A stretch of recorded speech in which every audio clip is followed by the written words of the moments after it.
हमने चेक करेंगे जिसमें जैसे ऊर्जा संसाधन में जैसे परंपरागत है, गैर परंपरागत है, जिसमें कोयला है, उसके बाद में जो जल विद्युत है, परियोजना है, बायोगैस है, तमाम के बारे में इस क्लास में हम चित्र करेंगे। क्लास बहुत शानदार होने वाली है। साथियों को एक मैं और निवेदन करूँगा, ये चैनल पर अगर कोई साथी पहली बार विजिट कर रहा है तो मेरा रिक्वेस्ट है कि चैनल को लाइक करें, साथ में सब्सक्राइब भी करें और आने वाले जो वीडियोस है अधिक से अधिक अपने साथियों को शेयर करें ताकि आने वाले जो स्टूडेंट्स इस चैनल पे उनको भी लाभान्वित हो जाएगा। लीजिए हम बिना देरी किए क्लास को स्टार्ट करते हैं। पहला है ऊर्जा संसाधन। पहला क्या है? ऊर्जा संसाधन। ऊर्जा संसाधन जिसे ऊर्जा उत्पत्ति की जाती है, इससे हमें कौन कौन से ऐसे जो स्रोत है जिससे ऊर्जा प्राप्त होती है उसे ऊर्जा संसाधन कहते हैं। ऊर्जा संसाधन को भाग में बांटा गया है। एक होता है परंपरागत ऊर्जा संसाधन, एक होता है गैर परंपरागत ऊर्जा संसाधन। परंपरागत ऊर्जा संसाधन उसे कहते हैं जो एक बार उपयोग करने के बाद वो हमेशा के लिए संसाधन क्या रहते हैं, खत्म हो जाते हैं, उसे कहेंगे अपन परंपरागत। तो मतलब परंपरा से चले आ रहे हैं, जिनका उपयोग कर रहे हैं, उपयोग करने के बाद उनकी जो भंडार है वो धीरे धीरे क्या हो रहे हैं, खत्म हो रहे हैं और एक समाप्ति की कगार पर है, उसे अपन कहेंगे परंपरागत। और गैर परंपरागत का मतलब होता है ऐसा संसाधन जिन्हें एक बार उपयोग करने के बाद अपन बार बार उसका उपयोग भी कर सकते हैं, उसे कहेंगे अपन गैर परंपरागत। ठीक है, हम स्टार्ट करते हैं। परंपरागत परंपरागत का मतलब होता है एक बार उपयोग करने के बाद वे हमेशा के लिए क्या जाते हैं, खत्म हो जाते हैं। जैसे कोयला, अपने कोयला अपन जमीन में से निकालते हैं और जमीन निकालने के बाद उसके धीरे धीरे जो जमीन के अंदर भंडार है भंडार के अंदर खत्म हो जाते हैं। उसके बाद में जैसे खनिज जिसमें केरोसिन है, डीजल वगैरह है, पेट्रोल है, इनका क्या हो रहा है, भंडार धीरे धीरे खत्म हो रहा है। तो ये कौन से श्रेणी में आते हैं, ये परंपरागत श्रेणी में आते हैं। किसके श्रेणी में आते हैं, परंपरागत में। इसमें पेट्रोल भी आता है, डीजल भी आता है और प्राकृतिक गैस भी आती है। साथियों आपको इस बात का ध्यान रखना है कि परंपरागत ऊर्जा संसाधन के कौन कौन से उदाहरण है, तो आपको ध्यान रखना है कोयला, खनिज, पेट्रोलियम और प्राकृतिक गैस। ये ऐसे जो स्रोत है, संसाधन है, वो एक समाप्त की ओर जा रहे हैं। उसके बाद आता है दूसरा आता है गैर परंपरागत। दूसरा आता है गैर परंपरागत। गैर परंपरागत का मतलब होता है जिनका उपयोग अपन बार बार कर सकते हैं। इसमें कौन कौन से होते हैं, वे हमेशा कभी समाप्त होते नहीं है, जिनका अपन बार बार उपयोग करते जाते हैं लेकिन समाप्त होते नहीं है, ऐसे संसाधन को अपन गैर परंपरागत संसाधन कहेंगे। जिसमें क्या आता है, परमाणु ऊर्जा। क्या है, परमाणु ऊर्जा। उसके बाद पवन ऊर्जा, उसके बाद सौर ऊर्जा और बायोगैस। इससे अपन क्या, जैसे अपन घर में भी अपने बायोगैस ऊर्जा बना सकते हैं। सौर ऊर्जा क्योंकि आजकल सोलर प्लेट है, सोलर प्लेट के माध्यम से विद्युत उत्पत्ति की जा रही है, जिसमें अपन अपनी मर्जी से अपनी विद्युत अपन खर्च कर सकते हैं। तो वो हमेशा उनका जितना भी उपयोग करो वो समाप्त होते नहीं, इस बात को ध्यान रखना। उसके बाद आता है ऊर्जा के परंपरागत संसाधन कौन कौन से अपन ने इसमें देखा, परंपरागत, गैर परंपरागत। उसके बाद परंपरागत को अपन डिटेल से पढ़ेंगे कि परंपरागत में कौन कौन से होते हैं, उनके प्रकार क्या है, उनकी क्या योग्यता है, उसके बारे में पढ़ेंगे। देखिए पहला है कोयला। कोयला किस तरह है, परंपरागत। कोयला जो कि जमीन में से निकाला जाता है और उसके भंडार क्या हो रहे हैं, उसके होते जा रहे हैं। वैसे कोयला को चार भागों में बांटा गया है। कितने भागों में बांटा गया है, चार भागों। कौन कौन से, एंथ्रेसाइट, उसके बाद में लिग्नाइट, इसके बाद में पेट और इसके बाद में बिटुमिनस। कौन सा है, बिटुमिनस। ये चार है प्रकार, देखिए इसमें लिखा हुआ है एंथ्रेसाइट, बिटुमिनस, लिग्नाइट और पेट। कोयले के चार प्रकार है। इसमें सबसे जो उत्तम क्वालिटी का जो कोयला है वो आपका कौन सा है, एंथ्रेसाइट। कौन सा है, एंथ्रेसाइट है, वो बहुत ही उत्तम किस्म का कोयला है। देखिए एंथ्रेसाइट कोयला उत्तम किस्म का कोयला होता है। उसके बाद अपने राजस्थान में जो कोयला पाया जाता है वो लिग्नाइट किस्म का कोयला है। कौन से कोयले का है, कौन सी किस्म का है, वो लिग्नाइट किस्म का कोयला राजस्थान में पाया जाता है, इस बात का ध्यान रखना है। उसके बाद में कोयले के कौन कौन से राजस्थान में भंडार है, जैसे कि प्लाना है, वर्सिक्सर है, वर्सिक्सर जो ये बीकानेर के अंदर। उसके बाद कमोरडी है जो कि बाड़मेर में। उसके बाद मेड़ता रोड है नागौर में और जैसलमेर में। इसमें कोयले के भंडार पाए जाते हैं। प्रश्न पूछा जा सकता है कि राजस्थान में कोयले के भंडार कहाँ पाए जाते हैं, तो प्लाना, वर्सिक्सर जो कि बीकानेर, उसके बाद कमोरडी जो कि बाड़मेर, मेड़ता रोड, नागौर और जैसलमेर, इन क्षेत्रों में राजस्थान में कोयले के भंडार पाए जाते हैं। और कौन से किस्म का कोयला है, वो है लिग्नाइट किस्म का कोयला पाया जाता है। उसके बाद देखिए राजस्थान का प्रमुख अगर सुपर थर्मल पावर स्टेशन देखें तो वो राजस्थान में कहाँ बना हुआ है, क्योंकि सूरजगढ़। और सूरजगढ़ कहाँ है, होगा आपका श्रीगंगानगर जिले। श्रीगंगानगर जिले में राजस्थान का पहला सुपर थर्मल पावर स्टेशन बनाया गया वेरी इंपॉर्टेंट प्रश्न है, कई बार एग्जाम आया हुआ प्रश्न है। ऐसे ही प्रश्न आएगा। देखिए राजस्थान का पहला सुपर थर्मल पावर स्टेशन जो बना हुआ है सूरजगढ़ में, और सूरजगढ़ कहां पर आया हुआ है? इस जिले में स्थित है। आगे देखिए कोटा कालीसिंध, कोटा और कालीसिंध दोनों झालावाड़ क्षेत्र में आते हैं। उसके बाद में साबड़ा, बारा जो कि अंता साबड़ा जो कि बारा जिले में, और उसके बाद कोयले पर आधारित विद्युत ताप विद्युत क्षेत्र स्थापित किए गए। इन क्षेत्रों में भी ताप विद्युत क्षेत्र स्थापित खोले गए हैं। कौन कौन से क्षेत्र में खोले गए? क्योंकि कोटा के बाद में कालीसिंध नदी है, कोटा में कालीसिंध नदी पर, उसके बाद झालावाड़, उसके बाद साबड़ा, बारा जो कि जिले में कोयले पर आधारित विद्युत संयंत्र स्थापित किए गए हैं, जहां पर जो विद्युत है वो कोयले से उत्पन्न की जा रही है। उसके बाद देखिए बाड़मेर में जो गिरल क्षेत्र है वहां पर लिग्नाइट आधारित विद्युत संयंत्र स्थापित किया गया है। बाड़मेर का जो गिरल क्षेत्र है, कौन सा क्षेत्र है? बाड़मेर का गिरल क्षेत्र है, वहां पर लिग्नाइट आधारित विद्युत ताप विद्युत संयंत्र की स्थापना की गई है, अभी वर्तमान में जारी है। उसके बाद देखिए अपन ने देखा कोयला। नेक्स्ट अपन देखेंगे खनिज तेल और प्राकृतिक गैस। खनिज तेल और प्राकृतिक गैस में क्या है? जैसे कि देखिए खनिज तेल कहाँ पर है? जैसे Jaisalmer basin, Barmer basin, Sanchore basin, Bikaner basin, Nagaur basin, और इस क्षेत्र बेसिन में राजस्थान में तेल के भंडार पाए जाते हैं। आपको प्रश्न पूछा जा सकता है राजस्थान में तेल के भंडार की बेसिन कौन सी है? तो आपको ध्यान रखना है जैसलमेर बेसिन, बाड़मेर बेसिन, उसके बाद सांचौर बेसिन, उसके बाद बीकानेर बेसिन और नागौर बेसिन, प्रमुख बेसिन में तेल के भंडार पाए जाते हैं। उसके बाद आता है जैसे कौन से क्षेत्र है तेल के? जैसे बोटारो, कमलिताल, तन्नौर, मनिहारी, डिब्बा, रामगढ़, राजेश्वरी, डांडेवाल आदि क्षेत्रों में प्राकृतिक गैस के भंडार मिलते हैं। इन क्षेत्रों में जैसे वाटेरो, कमलिताल, तन्नौर, मनिहारी, डिब्बा, रामगढ़, राजेश्वरी, डांडेवाल आदि क्षेत्र में प्राकृतिक गैस के भंडार मिले। ये राजस्थान में क्षेत्र इन तमाम राजस्थान क्षेत्रों में तेल के भंडार पाए जाते हैं, प्राकृतिक गैस के भंडार पाए जाते हैं। इस बात को आपको ध्यान रखना है। प्राकृतिक गैस के भंडार कहाँ पाए जाते हैं आपको ध्यान रखना है। कोटारू, कमलिताल, तन्नौर, मनिहारी, डिब्बा, रामगढ़, राजेश्वरी, डांडेवाल आदि क्षेत्र में प्राकृतिक गैस के भंडार पाए जाते हैं। ये प्रश्न कई बार एग्जाम में आया हुआ है। कोटारू, राजेश्वरी, डांडेवाल, ये बहुत इंपॉर्टेंट प्रश्न है, इसको नोट डाउन कर लीजिए आप। उसके बाद देखिए साधेवाला जो जैसलमेर क्षेत्र में, बांदेवाला जो कि बीकानेर में, साधेवाला जैसलमेर में, बांदेवाला बीकानेर में, ऐसमेर मंगला बाड़मेर में, और इसमें तीन भंडार पाए जाते हैं।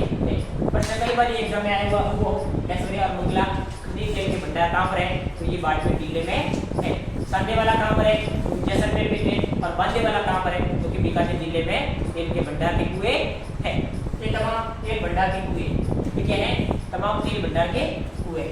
देखिए इसके बाद में जैसलमेर में रामगढ़, बारा में अंता और धौलपुर में प्राकृतिक गैस आधारित विद्युत गृह स्थापित किए गए हैं।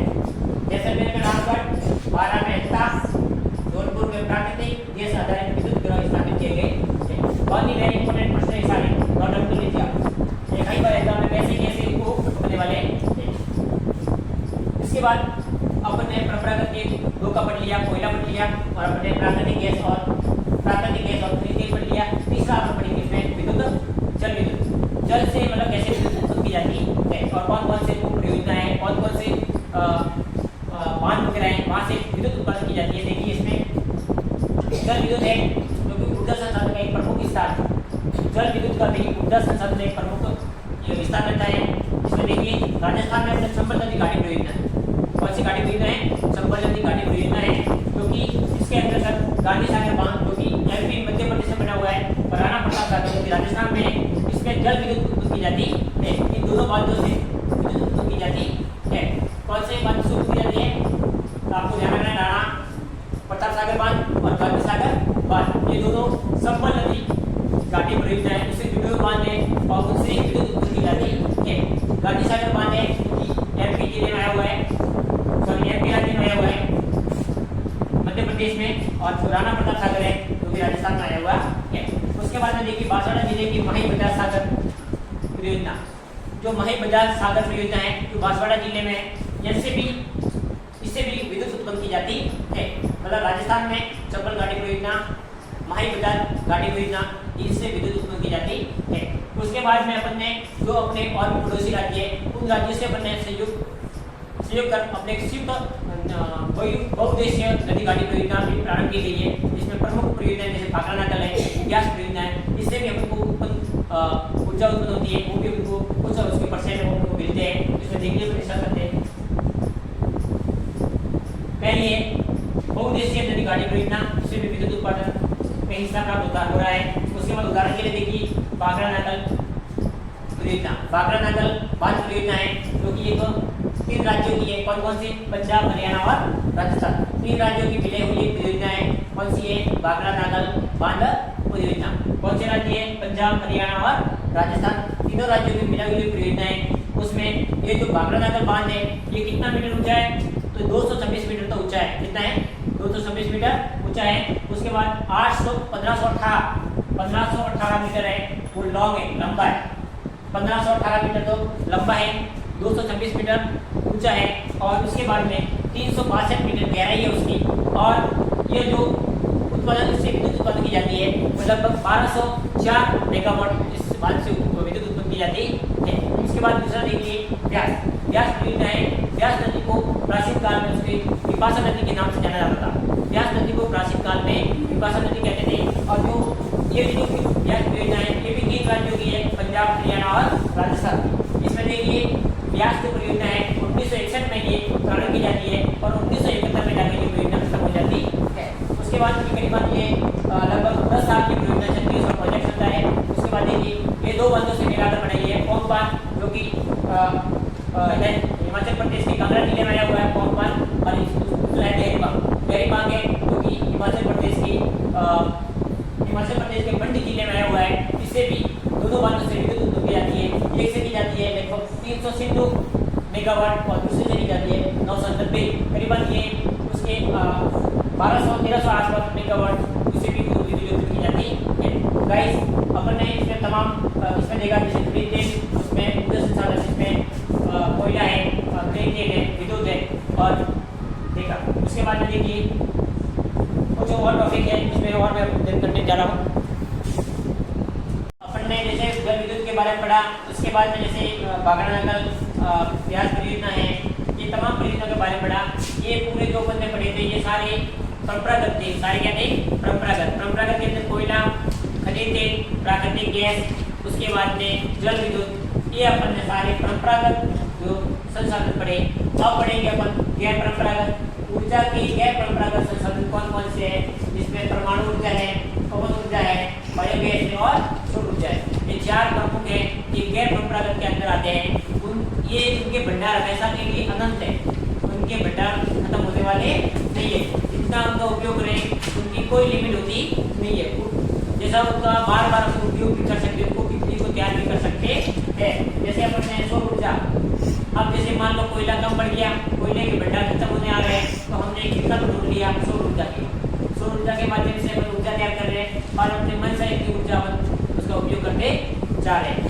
देखिए अपन गैर परंपरागत के अंतर्गत है। गैर परंपरागत का मतलब ये होता है जिनका बार बार उपयोग किया जा सकता है। इसके अंदर पहला है परमाणु ऊर्जा। पहला कौन सा है? परमाणु ऊर्जा।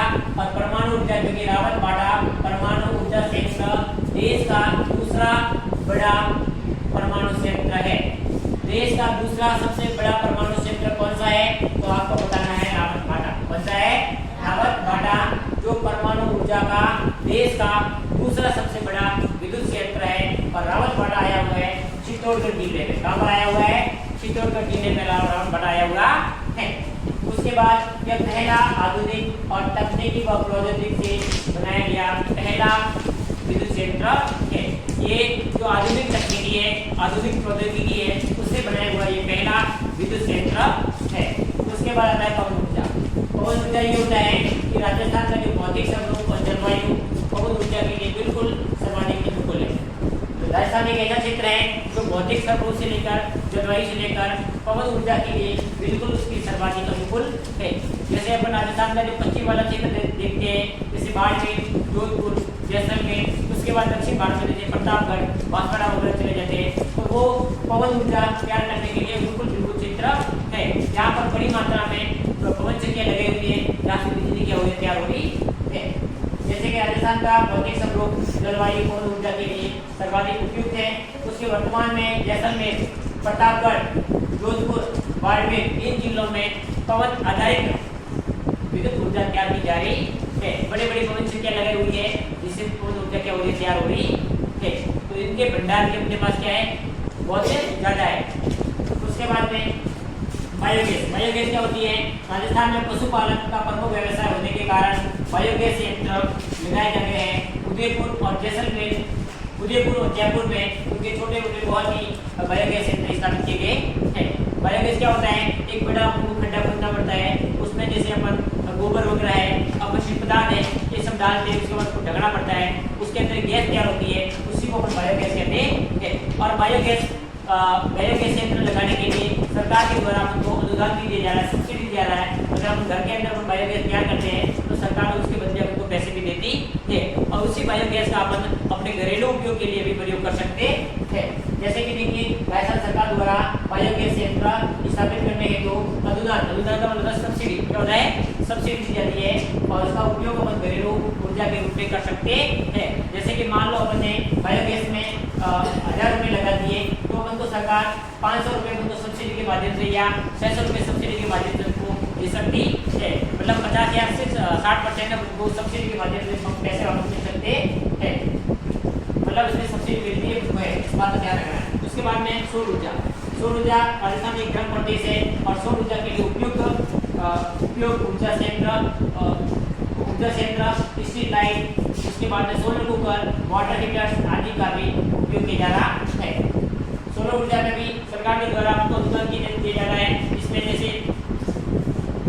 राज्य सरकार के द्वारा उसमें सौर ऊर्जा सौर ऊर्जा संयंत्रों एवं घरेलू उपकरण पर वित्तीय अनुदान देकर सरकार उसको बढ़ावा दे रही है। मतलब सौर ऊर्जा के लिए, बायोगैस के लिए सरकार के द्वारा आपको अनुदान दिया जा रहा है ताकि अपन इसको बढ़ावा दे सके। उसके बाद उसका एक प्रमुख उदाहरण है जो बांटा जोधपुर के अंदर है। उस देश का सबसे बड़ा सोलर पार्क बना हुआ है और सबसे बड़ा ये सोलर पार्क है इस देश का, ये जोधपुर के अंदर आया हुआ है और से बड़ी मात्रा में सौर ऊर्जा पैदा की जा रही है। तो गाइस, आज की क्लास में हमने पढ़ा सौर ऊर्जा संसाधन के बारे में, इसमें परंपरागत, गैर परंपरागत, उसके बाद परंपरागत के अंदर अपने कोयला, उसके बाद अपने प्राकृतिक गैस, खनिज तेल, उसके बाद में जल विद्युत, उसके बाद गैर परंपरागत के अंदर अपने परमाणु ऊर्जा है, पवन ऊर्जा है, बायोगैस है, सौर ऊर्जा है। तमाम अपनी क्लास